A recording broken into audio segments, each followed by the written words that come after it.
Hey, and welcome back to another episode of Change Agent Leadership. This is our Tuesday episode where we cover a topic every other week on Tuesdays for new managers. And today we're talking about how to give feedback without fear. I know we all enjoy talking to people, but when it comes to feedback, many times we kind of pause and, feedback kind of has a negative connotation in a sense for many of us. It's kind of many times we haven't had good feedback sessions with our boss or with others, or we've heard horror stories of it just not going well. And today I thought I just want to cover, how to give feedback without having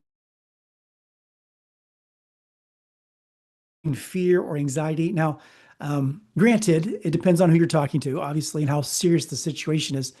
But feedback done on a regular basis, which it should not be a stressful thing. It should be something that is natural and is part of every leader's life because I want to get feedback to hear how I'm doing, and I want to be able to give feedback as well. And so we're going to move into a couple key points that I think just important as a mindset to have when you're considering feedback. Feedback really is a gift. It creates clarity and growth, and that's the key thing here. Or just vent. I don't know that that's feedback. I don't know what that's called, but I know it's not feedback. It's just people venting and getting their anger out. But the core here is to give feedback in a way that creates clarity and provides growth. And I think that's a two-way street. It's not just about the person you're talking to. It's about keeping in mind that as we share with employees or we're sharing with our boss on feedback, we want both sides to have clarity and we want both sides to have growth. Otherwise, it's just a one-way street and it's not really a conversation. And that's a key here is we want to have a conversation. The other part is it's important to keep in mind radical candor, a book by Kim Scott that I would highly recommend if you haven't read it, if you're a leader. And she just talks about radical candor, where it's a balance of caring personally, or she would say passionately, but also challenging directly.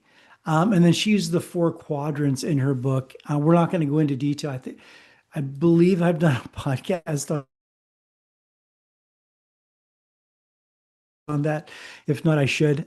There is a lot of people think, candor is too direct or too bad. And she would actually say, if you don't give it, you're being mean because you're not helping people. She gives an example in her book about an employee that she just let go too far. And then one day they were expecting a raise and she had to sit them down and finally break the news that, hey, I actually have to fire you.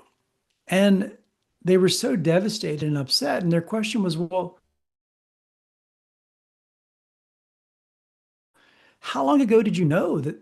Why didn't you talk to me about this, like months or even years ago? And she really didn't have an answer, which is reality of where we are. I appreciate her candidness of that. But the truth is, it was a tipping point for her to realize, wait, I'm being mean.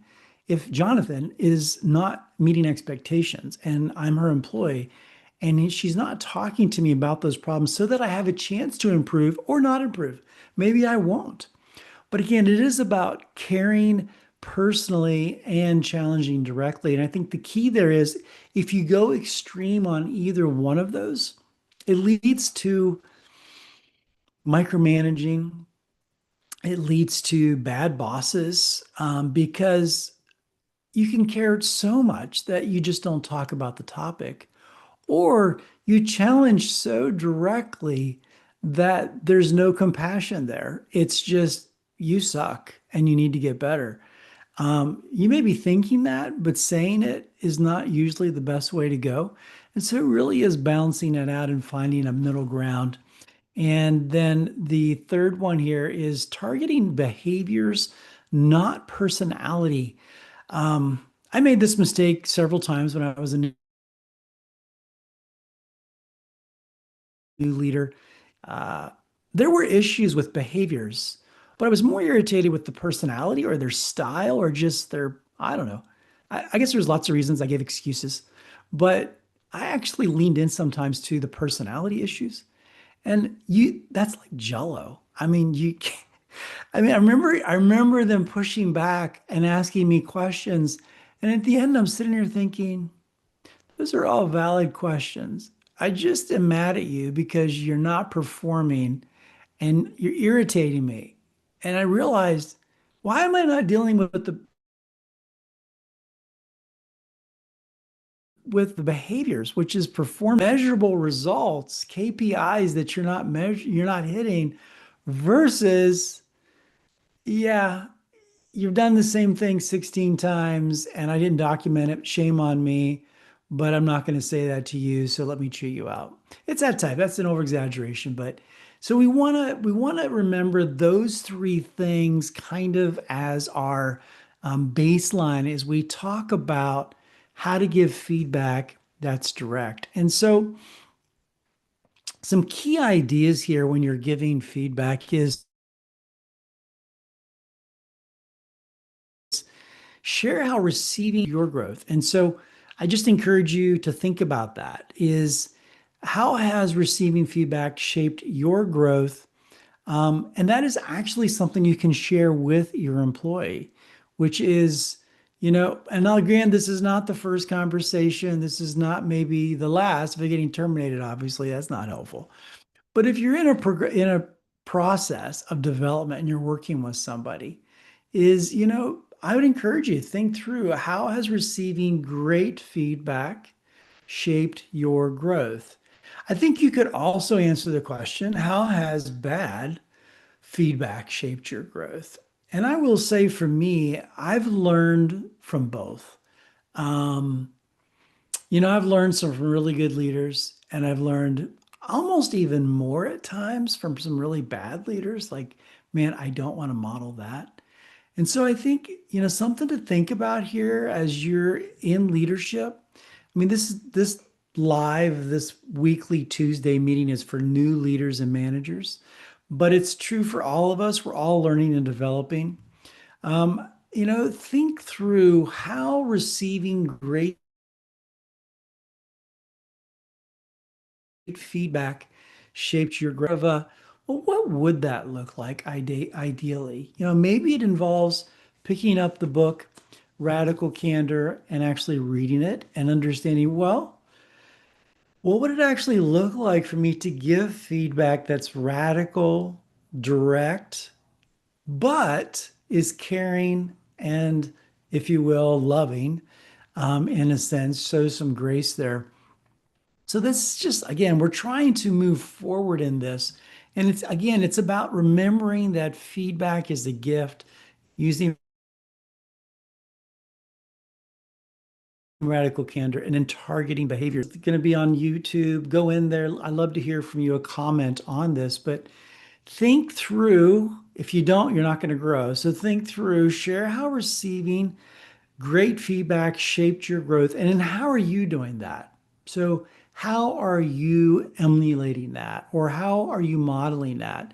And then think of the bad feedback. Well, how has that affected you? And how are you not doing that? Or are you doing it? Have you been caught in that trap? Again, this is just reflection, keeping those three things in mind.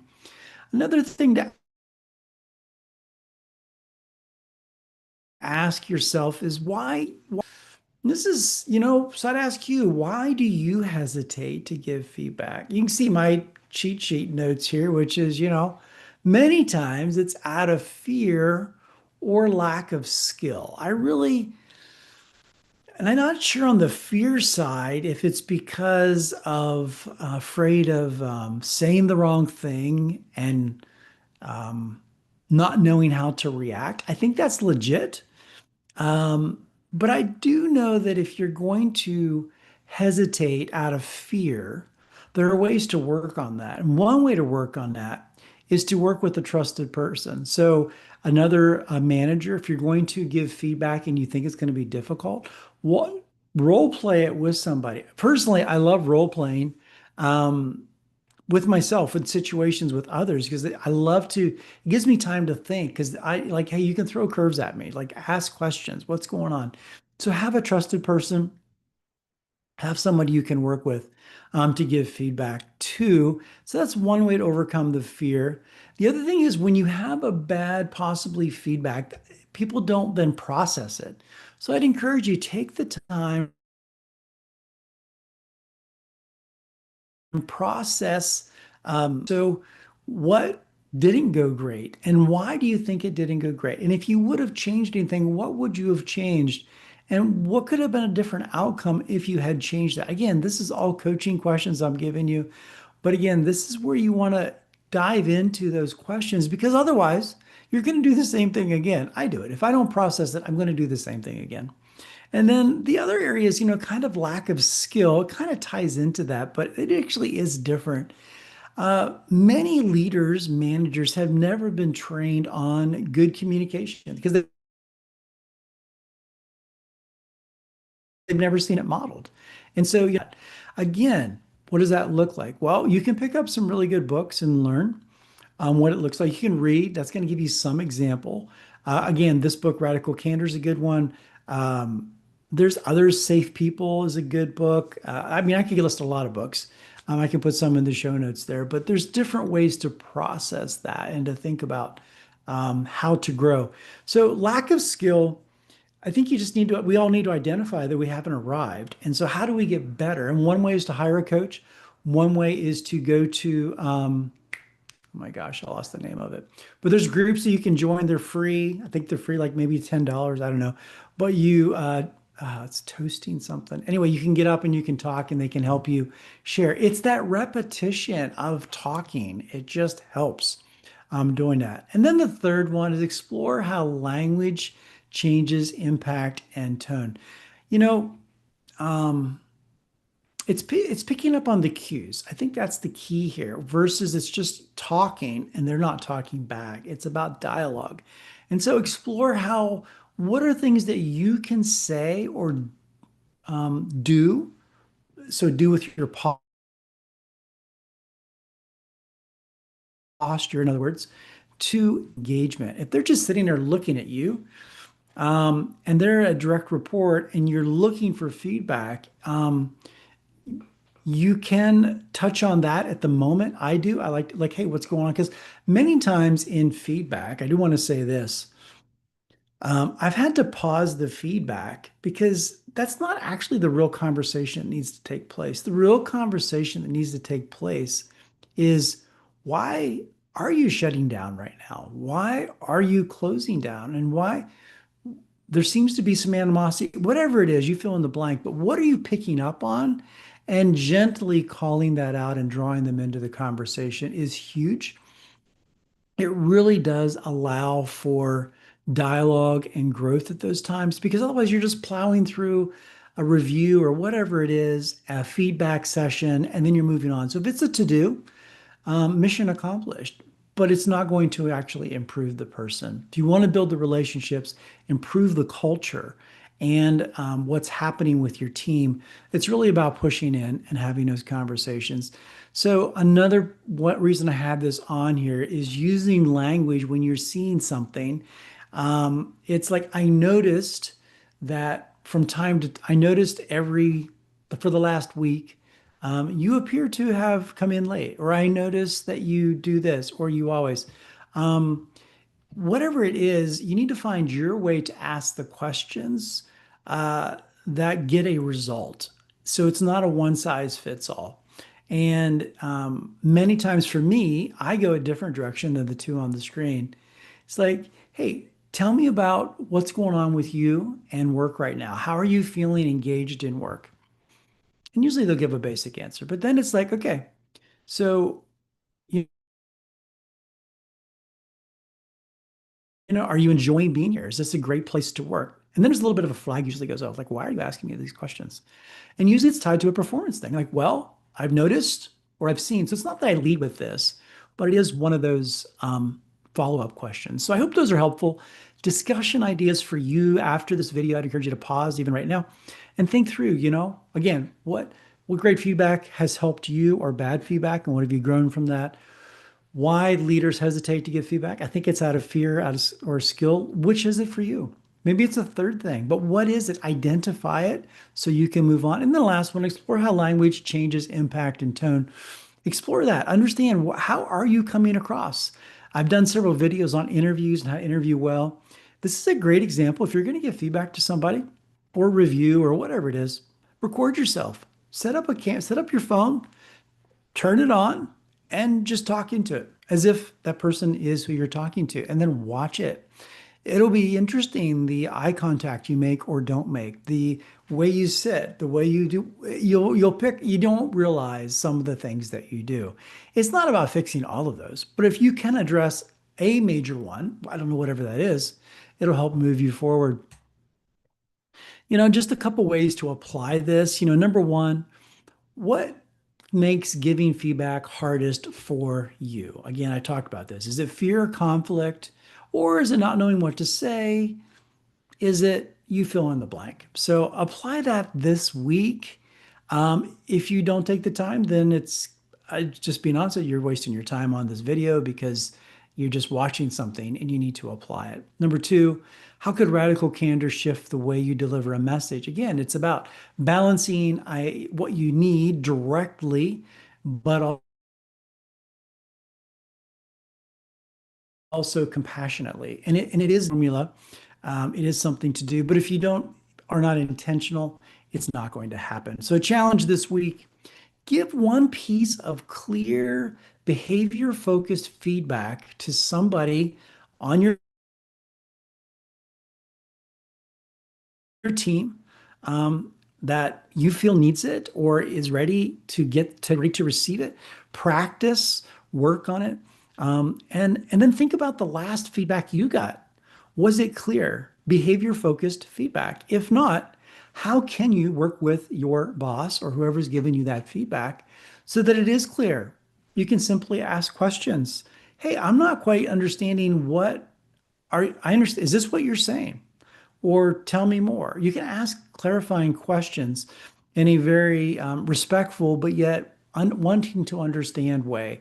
So keep that in mind. Just remember, feedback delivered with clarity and care and clarity strengthens trust. It doesn't weaken it. What'll weaken it is not giving feedback. It's just not going to happen. So make sure you do that. Make sure you follow up with that feedback and understanding what's happening with the situation and with the feedback. I hope this is helpful. Till next time, I'm Jonathan Hankin, your change agent coach. Keep questioning, keep growing, and keep leading change.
Wow. What happened there?